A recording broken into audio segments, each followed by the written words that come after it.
if you didn't know where you were going to end up as the coffee farmer or the coffee drinker, do you want to create a system where you're gambling on that outcome, or especially if there's so many more of the farmers than the drinkers, or do you want to create a system that sets up a decent life for everyone, and has that, I think, that safety net at the bottom,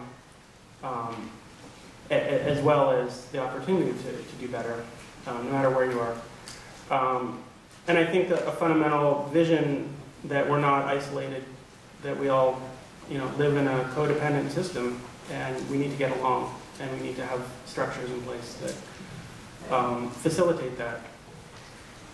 Can I just add on that? I'd just like to add also that we do need examples of people relating to each other in the economy and socially differently than they normally would in the capitalist society, and equal exchange is an example of that. I showed an example also the CSA, the Community Supported Agriculture, where people are relating to each other in a very, it's really almost a non-capitalist, it is a non-capitalist way of relating to one another. They're in a capitalist system, but the farmer is growing food for specific people who are paying that farmer. The farmer is not trying to get rich, etc. So there's, in Spain, this huge cooperative in Mondragon. There's 100,000 workers, or I've forgotten how many people work there. I mean, which is really a cooperative of many cooperatives made up, and those are wonderful examples. They indicate that we have within us the capability of relating to one another in a different way than this system would encourage us to. And I think the more examples we have of that, the better.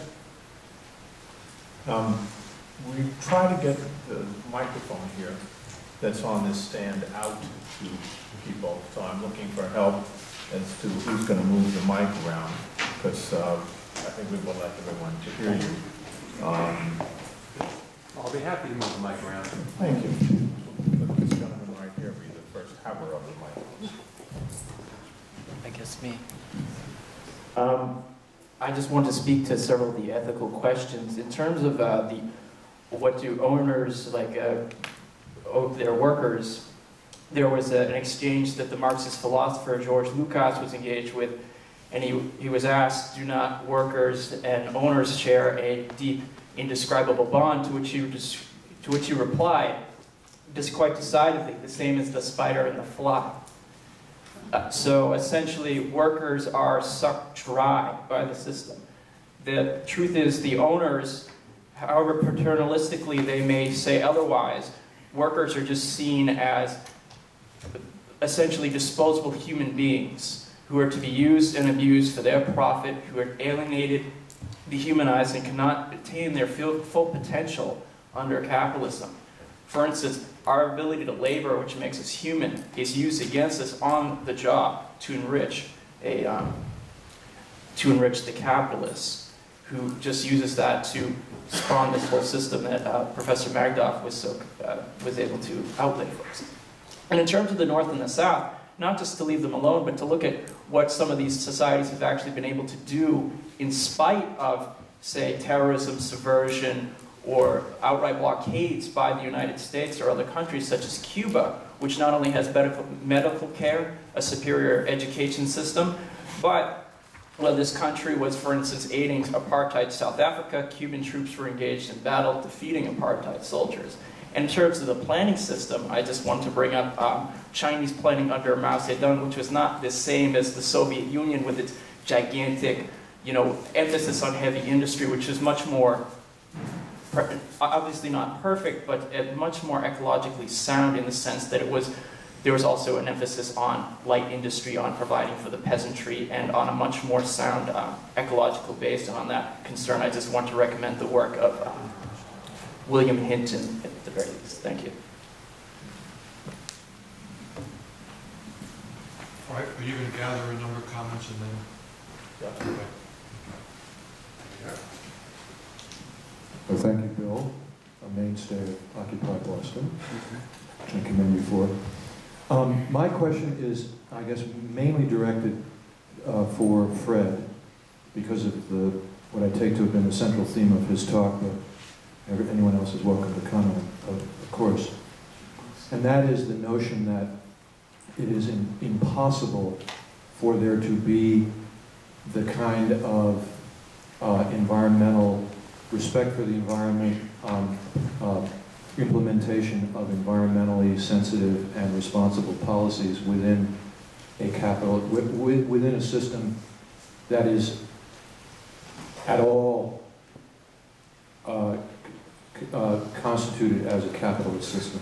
In other words, there is no hope for environmental salvation and the kinds of some of the things that you talked about, unless we must necessarily, if we care about the environment, overthrow capitalism or replace it with something else.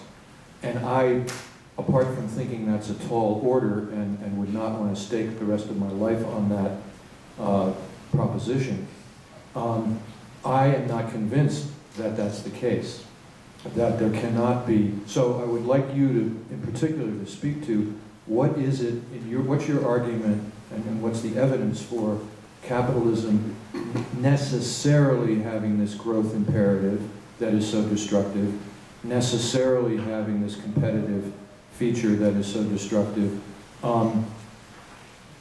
and could we not imagine forms of socially constructed markets making use of the important aspect of a market that gives a signal to producers as to what people actually want to have produced, that we could have markets that actually are more democratic, more and socially constructed, so they meet our needs, so that you go into a market in a traditional Latin American culture, let's say, and there's an opportunity for people to engage in the kind of buying and selling and production.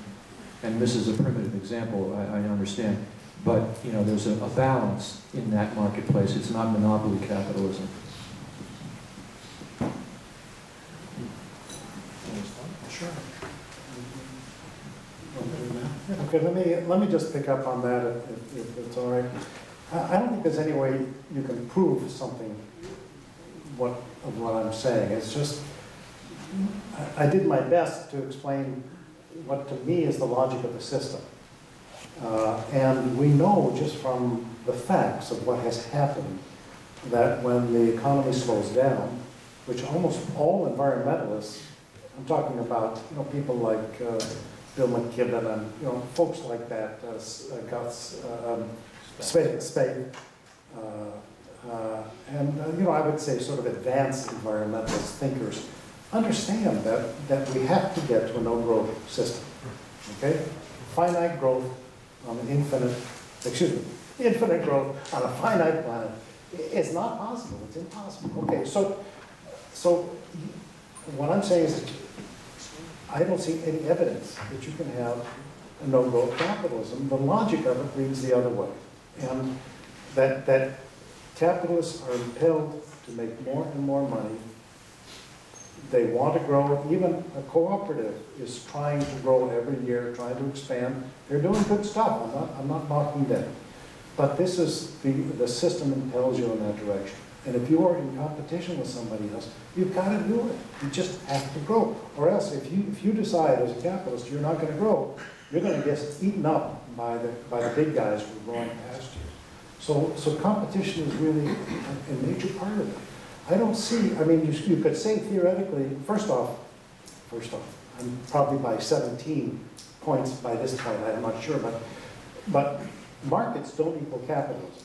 Okay? There were markets before capitalism, there may be markets after capitalism. So and by the way, there's no such thing as a free market anymore, if there ever was one. These markets are all controlled one way or another, or they are bastardized in one way or another by the will and the power of corporations and through the government. And let me give you one example of that before I get to the rest of it. The United States grows about 25% more corn than it grew in 2006, 6 years later. Why? Why are we growing all that extra corn? It's being grown mainly because a man by the name of Andreas who was the head of ADM, Archer Daniel Midland, who was friends with Nixon, just about every president, and all the high-ranking people. His company, which bought and sold corn, wanted something else to do with it, and they wanted to make ethanol. That was one of the things that they wanted to do with it. It is not rational. It is not rational. It takes about as much energy to make ethanol from corn as you get out of the ethanol, okay? And you're doing plenty of environmental damage in the process. So you can say, oh, there's all this demand for ethanol. There isn't any. The government created it by law, okay? That's what caused this. And what caused the government to do it was lobbying by large agribusiness corporations. And parenthetically, Fred, I just came from a public hearing of the Department of Transportation who want to run ethanol trains on the Grand Junction Railroad, a half a block from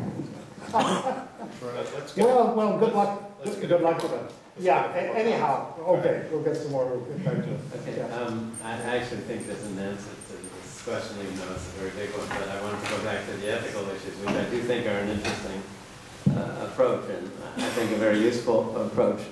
Frankly, I think the hardest of the four ethical questions that you raised is the one about a potential ethical obligation of people in the north to the south to help.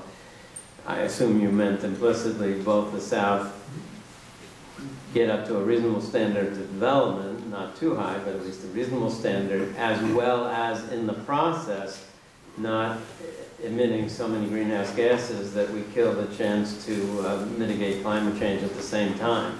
And it's doing both at the same time that I think is the important physical challenge and developmental challenge, because we don't have enough time to do one and then the other, develop and then control greenhouse gas emissions. Those numbers are pretty easy to show.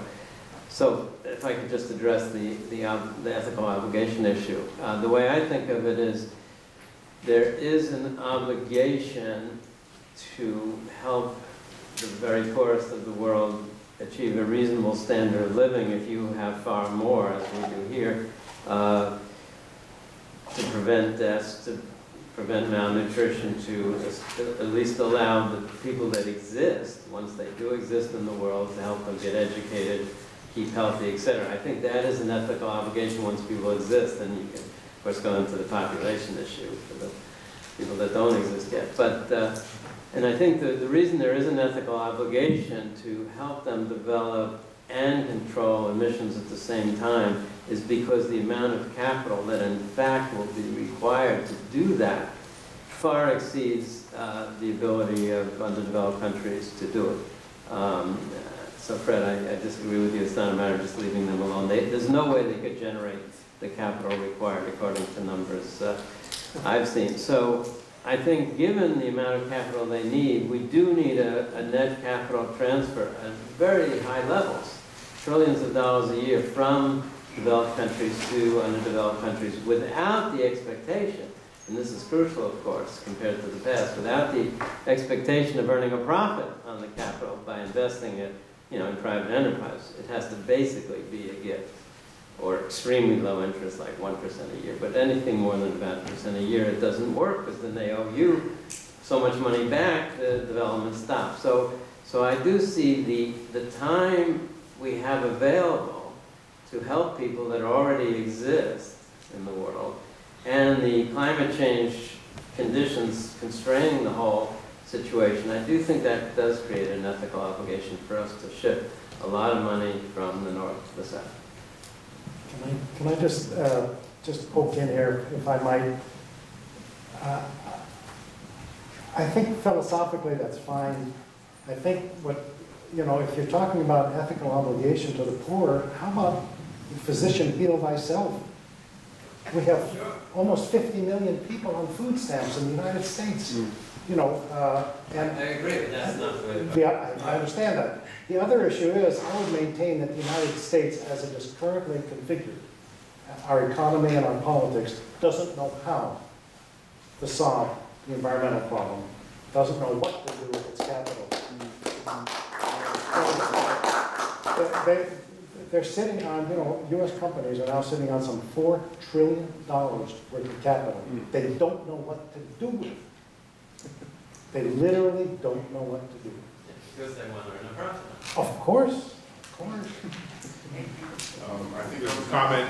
I'd like to say you next. Oh, sorry. Go ahead. So I suppose I'm curious, when capitalism has kind of fostered the situation for companies such as yours, Global Exchange, to do well, whether you think there's a space for the system to change from within.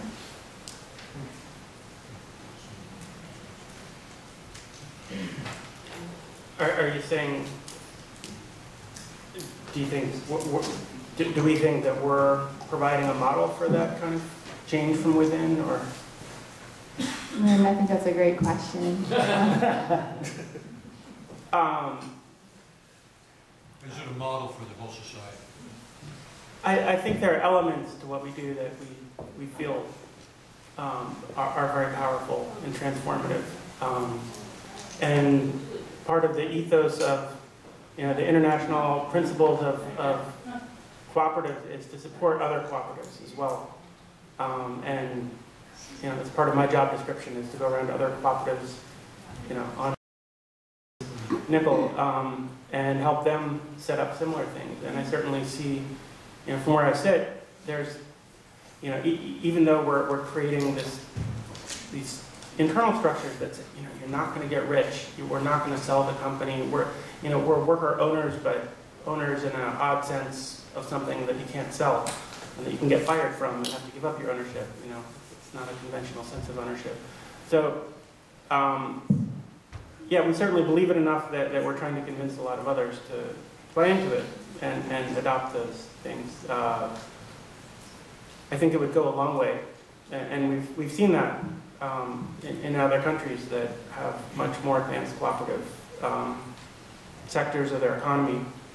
I don't think we say it's the solution to everything by any means. Can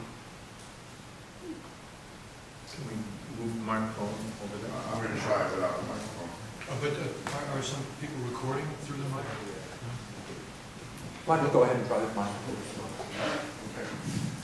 I'll be very brief. I want to issue an invitation to people who are here and agree with Fred, even though he hasn't sanctioned what I'm about to say, that capitalism is the problem and needs to be replaced. That in the environmental movement that is growing, there needs to be an eco-socialist point of view put forward, an eco-socialist organizing simultaneously to replace capitalism in order to solve the environmental crisis.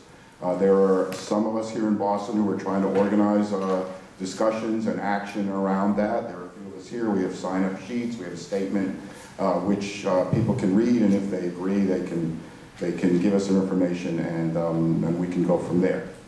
Let me check afterwards. If I may give my short version. Sure. First of all, I would like to note that approximately 100 of my friends, students, are now protesting the KXL pipeline out in Westboro. I don't know how many were arrested today. 25. 25 arrested? We consider that a great privilege to be arrested for this purpose.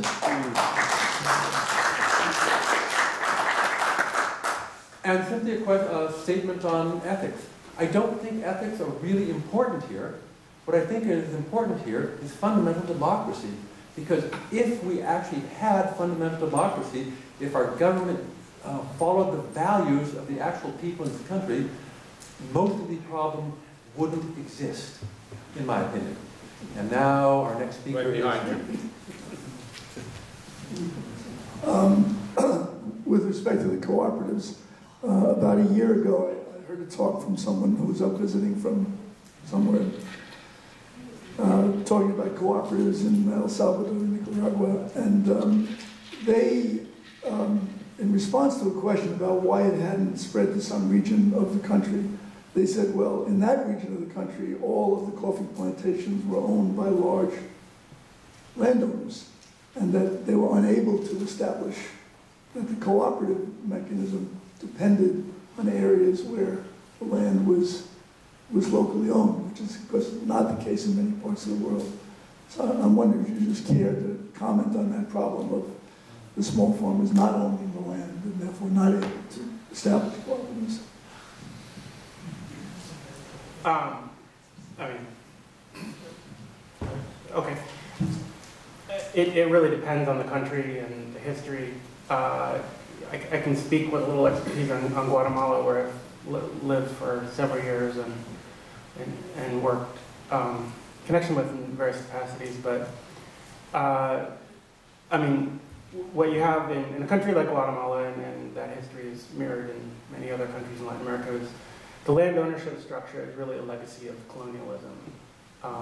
You know, the Spanish crown was handing out huge tracts of land to favored, you know, sons, and moving people about the country to meet their economic interests, and impoverishing a huge sector of society intentionally to make them, you know, by necessity, provide cheap or free labor or slave labor, or, you know, work until they're dead. So you're living with the consequences of these historic foundations.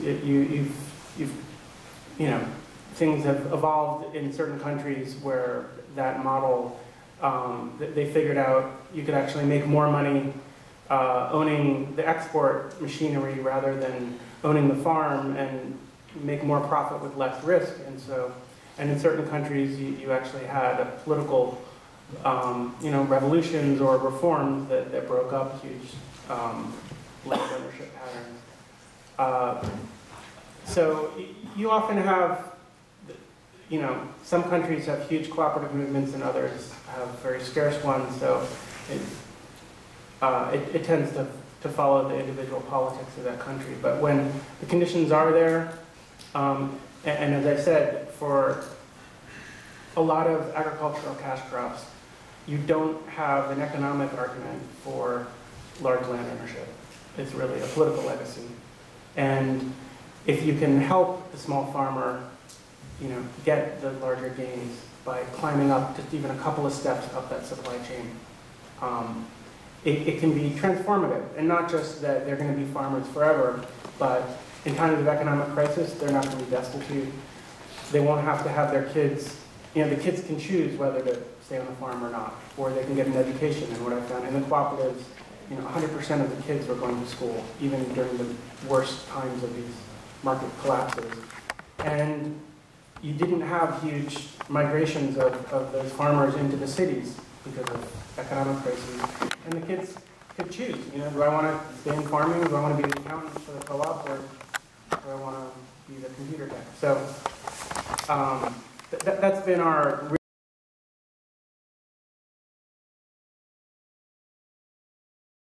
agricultural land of Africa has been sold or is under long-term agreement to foreign capital or to foreign owners. And this displaces people, this lessens their powers, their ability to form a cooperative. It's having devastating effects. So this is, there's a colonial legacy, which no question about, but there's also a current legacy, or not legacy, there's a current event that is occurring. It's almost a massive tsunami in parts of Africa. Try to get a few more people in. Go ahead. Oh, thanks so much for your words this evening.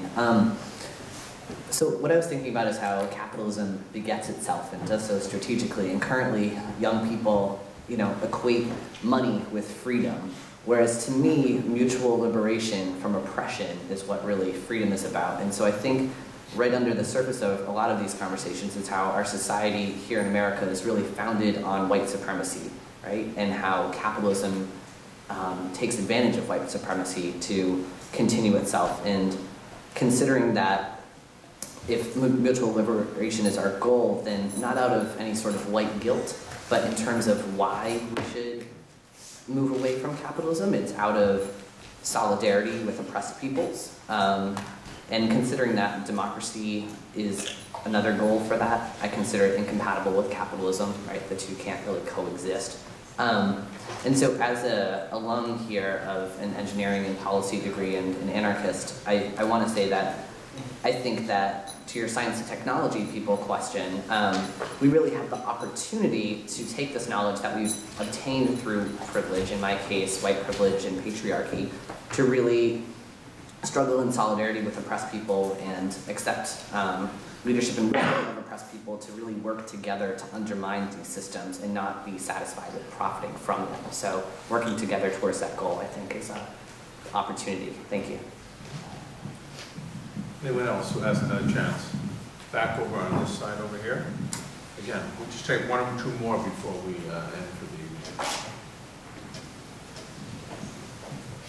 Just had a quick question for Professor Magdoff concerning nitrates and phosphates. It's not an area of the literature that I've looked into in terms of global environmental challenges, but if you can speak briefly just about the situation with nitrates and phosphates and whether there indeed is a future resource crunch in terms From the of... resource point of view, yeah.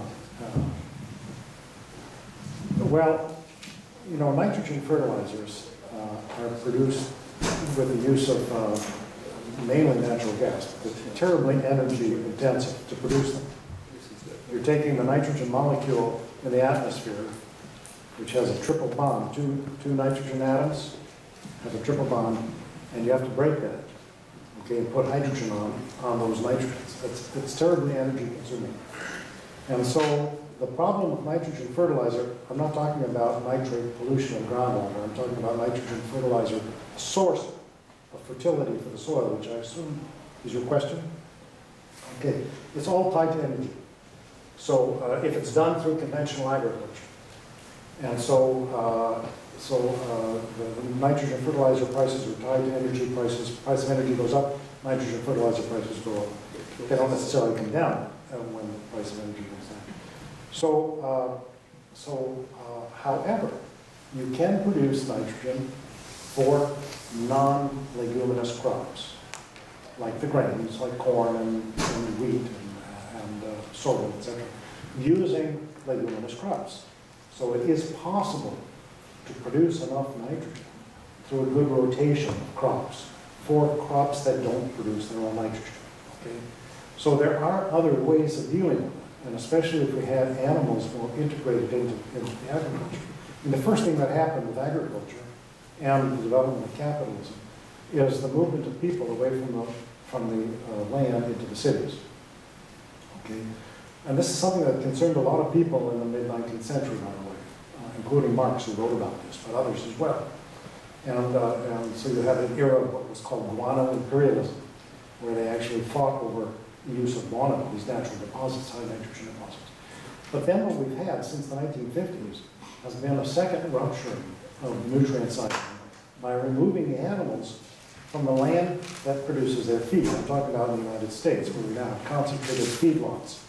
And you have all this nitrogen coming to these feedlots in the form of grains, and all this manure accumulating there. They don't know what to do with it. And this is poultry, hogs, cattle, etc. So if you have a more integrated cropping animal system, you have the possibility of producing your own nitrogen. So there are ecologically sound ways of dealing with it. In the conventional system, it is a problem. In the conventional system, which relies on nitrogen fertilizers, it is an energy issue. And if we're going to run out of energy, which we will sometime, that is a fossil energy, and energy will stay very expensive, that is a major issue. But as long as you've got energy, you can produce nitrogen fertilizer. With phosphorus, you've got a finite deposit. And it's believed that by the end of this century, we'll run out of phosphorus. And it is one of the three elements, nitrogen, phosphorus, and potassium, which is used in the largest amounts in fertilizers for plants. And so if we don't do a better job of cycling the nutrients from humans back to land and from animals back to the land where their feed is grown, we're really going to have a problem. So I see phosphorus as a major resource issue that we can actually run out of. Nitrogen will never run out of as long as there's enough energy to take nitrogen from the atmosphere and convert it into ammonium form. We'll give you the last word. Okay, just the last one back to Daniel. What percentage of the producers of the coffee are in these co-ops? Is this a very minute, or is it something that's, you know, a decent percent of the producers of coffee, or do you know? It sounds like it's growing. So Definitely growing, and it definitely depends on the country. And but the overall market, I mean, I'd probably say it's, boy, I could come up with a number, but and it would be wrong. So let's say it's still a very small share. Very small. And what's interesting is you often have countries that tried to have state-mandated co-ops and often did a horrible job of it. And those countries have a really bad legacy. And the farmers, the farm organizers, had an extra job of trying to overcome that legacy. That was definitely the case in Peru. You know, you had this sort of, well, we want to, you know, we break up the big haciendas and give the power to the farmers, but then there were all these pressures to keep farm prices low. And so you often, in Peru and many African countries, you have the case of, you know, the city bureaucrats going up to the countryside to run the farms, saying, oh, there's a nice big house over there, the Hacendado's house, and all these people are treating me very kindly and basically maintaining the same structure of inequality they had before, but calling it a co-op. Those eventually died out. What I think a more interesting point is we've faced like critics who say, look, there aren't enough co-ops to meet the demand. There aren't enough farmers in co-ops to meet the demand. And so why are you so obsessed with co-ops? Let's find some rich, you know, some benevolent hacienda owners. And you know, no one's ever met a mean hacienda owner. Everyone that buys from these big plantations, they'll talk about how wonderful they are and how wonderfully they treat all their peasants. And that they only buy from the good, you know, plantation owner. And if you're creating this really high bar that, you know, they can't meet the demand. The response from our founders is, look, when we started, the number of co-ops was even tinier. And we invested a lot in creating, you know, in supporting the farmers who wanted to join the co-ops and making it viable and working with them to improve quality and to provide credit for them to, you know, climb up these stages and providing other means and investing a lot in educating consumers about why it was important to do this as opposed to just a prettier package. And that was really the hard work. And if we had just taken the world as it existed and said, let's do the best we can with what we have, we wouldn't have gotten where we did. And so that's sort of our challenge. And there's a big movement right now in the US certifying group, you know, Fair Trade USA, that's the direction they moved into. And we're fighting that very deeply, saying, you know, wait, the co-ops are central. It's not just a charity model. So I would say there aren't enough farmers in the co-ops. There could be a lot more, and if there's a system that supports them, there will be a lot more. Join me in thanking our two